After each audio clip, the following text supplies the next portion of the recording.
well, first of all, I should just say that I think it's significant that there's some quite big shifts in her thinking that typically haven't really been attended to. And so often people are reading her earlier work with her later as if there aren't some fundamental tensions there, which I think there are. So that's one of the reasons why periodizing her work in the first place is significant. And so in her earlier work, I'm thinking of that kind of in the run up to her move to the US in kind of over 1973, 1974. And as she was writing Black Metamorphosis, which maybe we can talk about a little bit, the unpublished mammoth manuscript. And so I would also see that manuscript as part of her early work, but it's one in which she's writing it for a very long time. I think it's almost 10 years. And so there's a lot of shifts in it. And then by 1984, there's a bit of a gap when you get the Ceremony Must Be Found, which is kind of the first articulation of the project around the human that people tend to associate her with. I think it's been a big departure. And so her earlier work is more focused on the Caribbean, on some of the debates around, obviously, independence. It's much more anti-colonial, it's much more Marxist, and it's also engaging part of that kind of particular take on a kind of Marxism is engagement with Adorno and Benjamin, as opposed to, say, by 1984, she's reading Habermas. So there's already a kind of shift that in part is kind of dovetailing with the times in terms of following trends in kind of emergence of post-structuralism, away from some of the more overtly nationalist, Marxist tendencies that were around, but also a shift from really thinking the kind of site and space of the Caribbean as in some ways exemplary of also the New World, a shift from that and folk culture, Black folk culture, towards a kind of more general ontological question of the human and kind of a world historical frame. And so one of the things that I think gets slightly lost is a kind of careful attention to located quotidian practices and their revolutionary potential. In the shift to her more mature project. Okay. And can you elaborate a little on that engagement with the Frankfurt School of Benjamin, Adorno, Habermas? How do you see that shift? Yeah, so first of all, I was just really struck reading her early work, which I read after I'd read a fair amount of her kind of more mature projects. And I was first of all just really struck to see Adorno front and center in some of her early published essays from like 1968 and 1969. Yeah. And so there's a kind of two-part, very classic Wynter thing, very long essay called "We Must Learn to Sit Down Together and Talk About a Little Culture," reflections on West Indian writing and criticism. And there, Adorno, a particular essay from Adorno from the collection, I think it was Prisms, his essay, Cultural Criticism and Society, is really in some ways the kind of conceptual scaffolding of her reflections on West Indian criticism. And so, yeah, so that was noteworthy. And I think what's interesting is the way in which often, say, when Adorno and anti-colonialism and Adorno and Blackness have been thought together, it's typically in a critical, there's some to critique. Yeah. In terms of Adorno's, he's almost critical of colonialism, Eurocentrism, and yet he produces it in some really important ways, and particularly his writes on jazz But what's interesting, one of the things that's interesting about Wynter's engagement with Adorno is she's less interested in doing that work. She's already, in her engagement with Adorno, modeling the kind of approach that she's calling for in some ways. So she's using aspects of his thought to formulate a specifically Caribbean form of critique. And so and it's also using him to analyze the landscape of criticism and creative output, particularly literature in the Caribbean at the time. So she's thinking about the culture industry and a kind of, she's wanting to avoid kind of two pitfalls. So one is just producing culture as, commodities. And another pitfall is that of a kind of seemingly completely disinterested, formalist, art for art's sake, for critique's sake. And part of what she uses Adorno to see is that in the Caribbean context, the latter position, a kind of disinterested, seemingly impartial, objective stance, form of criticism, is itself ideological. It's profoundly ideological because one of the things that it does is it masks and actually denies the larger processes and reality of which it is actually intervening and a reflection, namely a colonial and a kind of emerging post-colonial situation. And so for her, she's going to use Adorno to argue for the need for a kind of another position, which is one that is, first of all, kind of moving away from the idea of culture as some reified sphere that's separate from material, historical, everyday life. And instead thinking about culture always as bound up with praxis, with the political. So that's one thing she's going to do using Adorno. And that's going to enable her to revalue Black folk culture, both past and emerging, particularly in how she's looking at forms of popular music, but particularly think about reggae and Rastafarianism as potentially political. So she's avoiding the move of kind of abstracting and reifying these like Black, she uses the word folk, cultural forms. She doesn't want to kind of essentialize them, but she's using Adorno to, first of all, revalue them as a form of culture, but a form of culture that's never separate or separable from the political. You said there her Caribbean critique, which I know we talked about distinguishing from Crayola Critique. Can you say more about that kind of distinction and what's going on there in Wynter?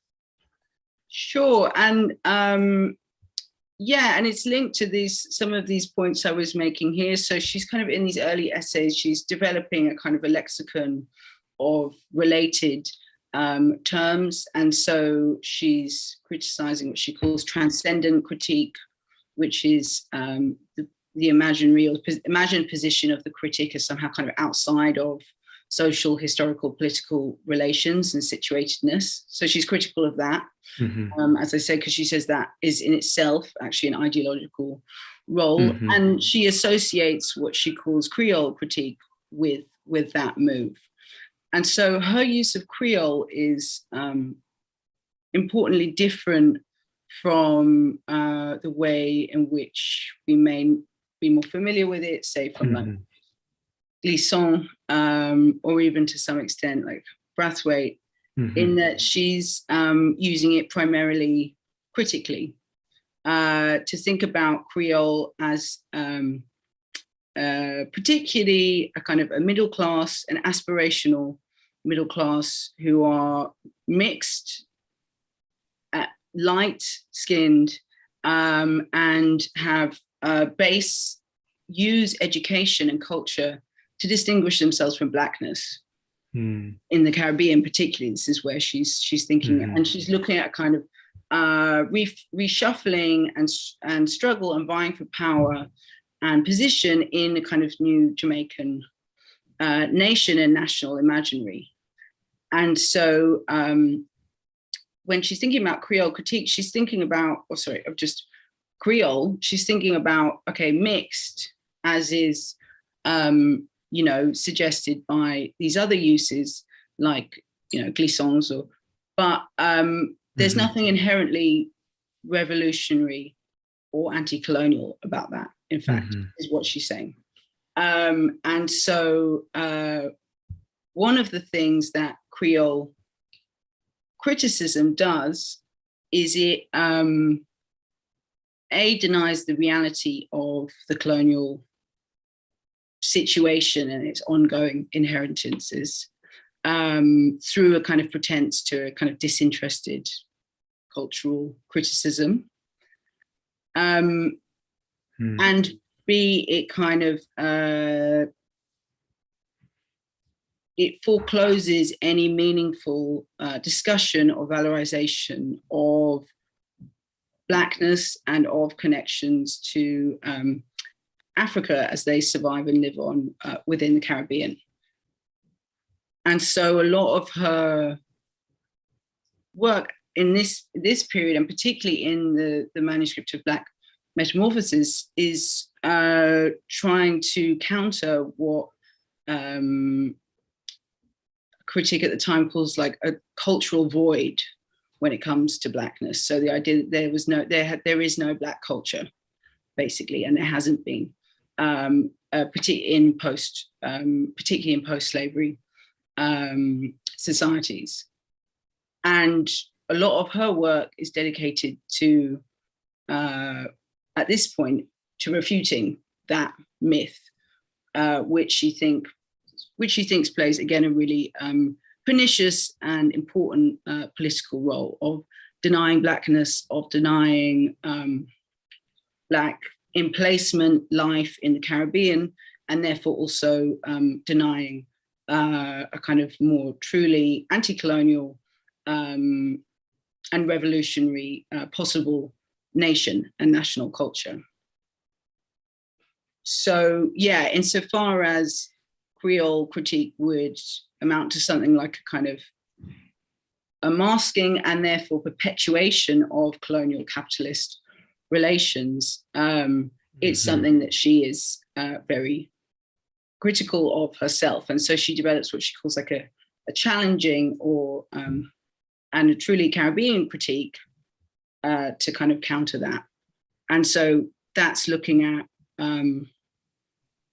literature, but also at dance, at music, at like John Canoe and festivals, at religious and spiritual practices and rites, and particularly looking at relations with the land, or relations with the land as earth rather than as property to be exploited. So she sees in Black folk word culture in the Caribbean a kind of a liminal, a marginal form of existence that is, of course, bitterly embroiled with colonial capital, and yet somehow is the spring or the kind of site of alternative worldviews, because it's never fully kind of embraced or has a kind of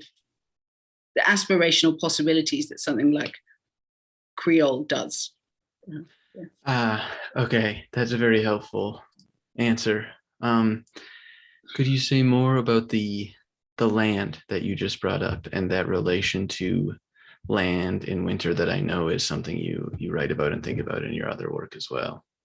Yeah, thank you. And And this is one of those points that I see again as a shift from her earlier work to her mature work. Because many of us, well, those of us who are already familiar with Wynter's work know that she's ostensibly committed to overcoming the dualism of nature and culture and of revaluing the human in more ecological terms. So she's giving both a kind of an ecological evolutionary history in some ways of the human, and that's very much motivated by what she says is the need, the existential imperative of meeting the challenges of climate change and ecological destruction. So that's that's the stance we have that some of us will already be familiar with from her kind of mature work.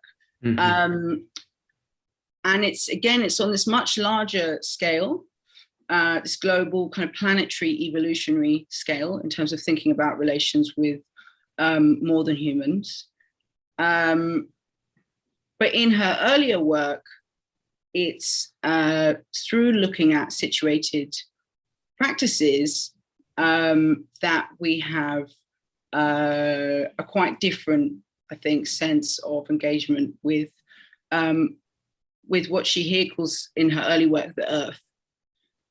And so she is particularly thinking about enslaved people's kind of ambivalent and vexed relation as both being forced to treat the earth in plantation societies as property to be exploited and to be owned for profit, and all the alienated consequences of that in terms of also, she writes a lot in her early work as well about producing primarily export monocrop agriculture. And so the strange relation to self and land that that results in for enslaved and descendants of enslaved people in plantation societies. But at the same time, she's going to say that enslaved people were never, that was never the whole story of their relation with the earth. And so part of this work she's doing of tracing the survival and mutation and transformation of African what she calls worldviews, is looking at how an alternative sense of the earth was also maintained and survived in the Caribbean, particularly in Black culture. And so thinking about the earth as this meeting place of the living and the dead, the source of all life, as fundamentally communal and collective in a way that cannot be owned, and as something we're indebted to, and also drawing from Senghor, thinking about culture as the result of a dialectic between humans and their environment. Actually, not even a dialectic, just a reciprocal process is how she's thinking of it here. Whereas in her later work, I think, despite the ostensible kind of ecological register, I think she actually ends up overvaluing the human in ways that reproduce certain assumptions inherited from Enlightenment thought. And yeah, so this, maybe I'll just leave it there. But I think that's one of those points, the shifting stages of the kind of earth and nature, that is really worth tracking, where there's actually quite a shift from her early work to her mature work. Okay, maybe our audience members will have more questions on what you kind of left off there. I would encourage everybody with us tonight to feel free to post your questions, and we'll get to them in a few minutes after a few more of my own. I was thinking next on this point of the alternatives. There's this moment I think back to a lot in one of Wynter's recent interviews with Catherine McKittrick in the Being Human as Praxis volume. And Wynter sort of says, talking about Judith Butler's idea of performativity, that's right with respect to gender, but we need to talk about that with respect to the genre of being human, with respect to all forms, all roles, enactments that are overdetermined in some way by this capital M man and so on. So, I'm thinking of that moment. Do you see, is there more there in dialogue with the earlier work that you're tracing out for this call for alternatives, or how do you think about that call with respect to overdetermination for all all genres? Right. Yeah. So your question. So you're thinking about you're asking me, how do I see the shift to a kind of more universal, comprehensive frame, or maybe just say your question again. Certainly that would be great, that the shift to the more universal, but I also hear I hear that sense of the alternative still there in that interview answer.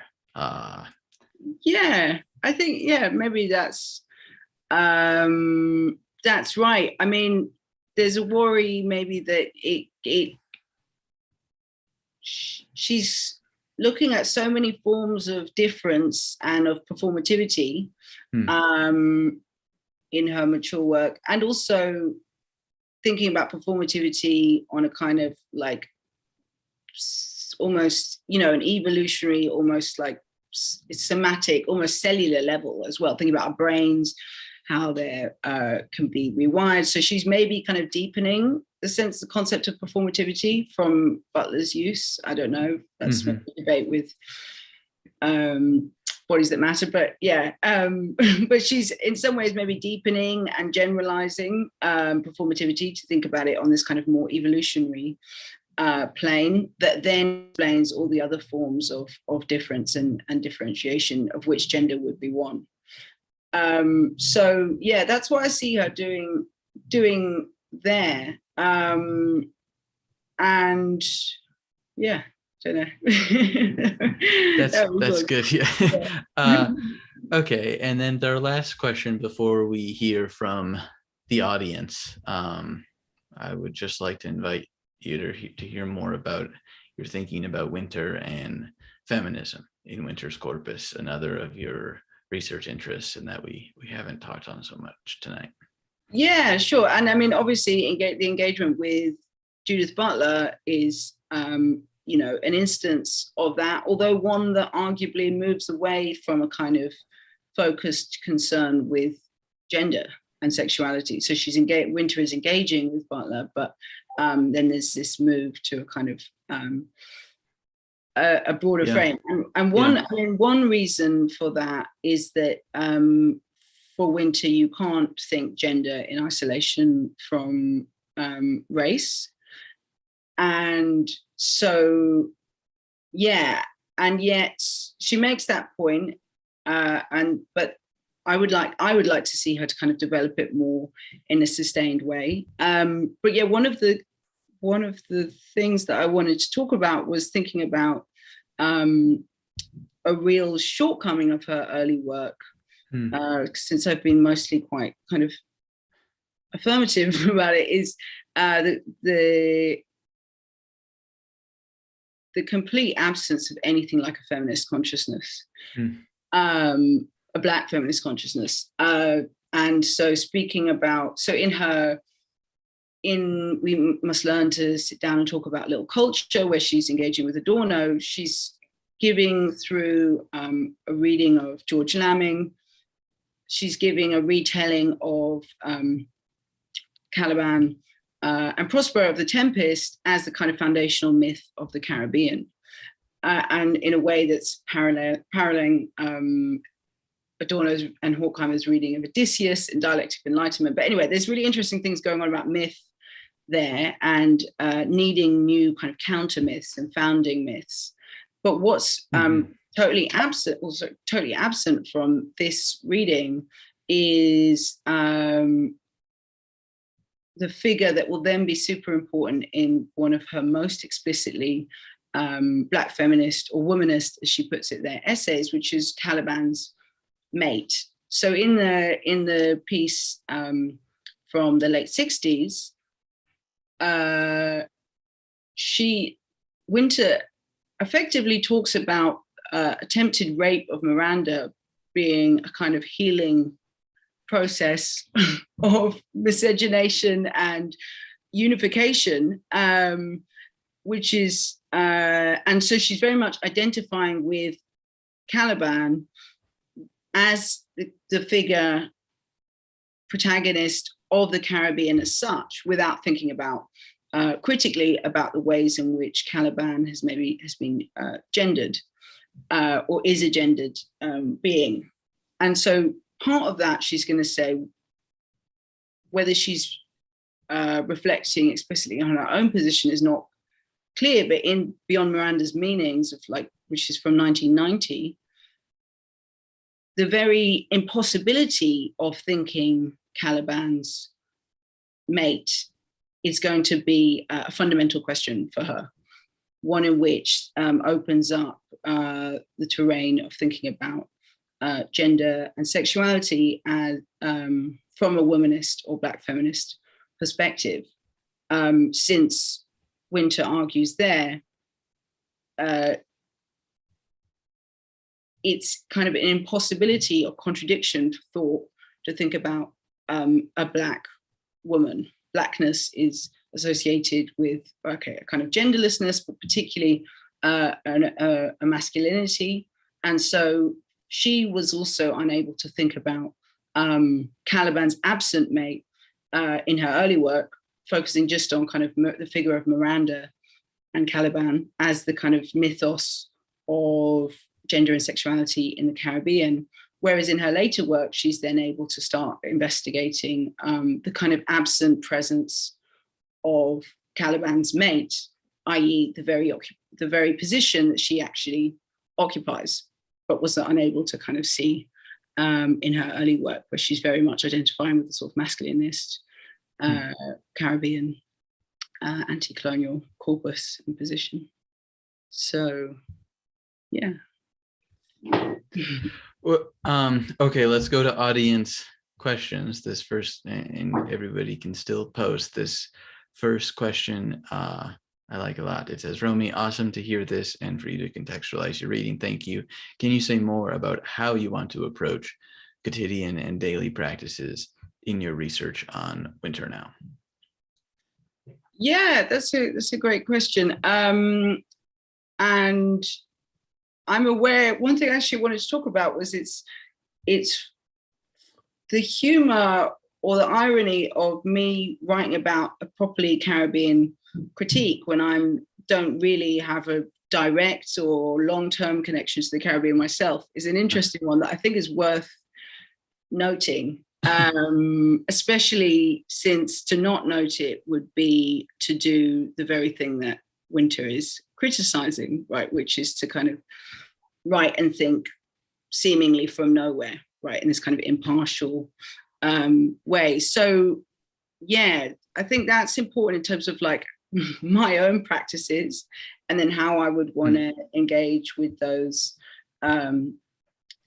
practices. I mean, I think in terms of kind of in Wynter's early work, there's a love and a care for for things that haven't been loved and cared for historically, and that are themselves kind of sites of knowledge and survival, and particularly thinking about that in terms of in socio-ecological terms. So Wynter has a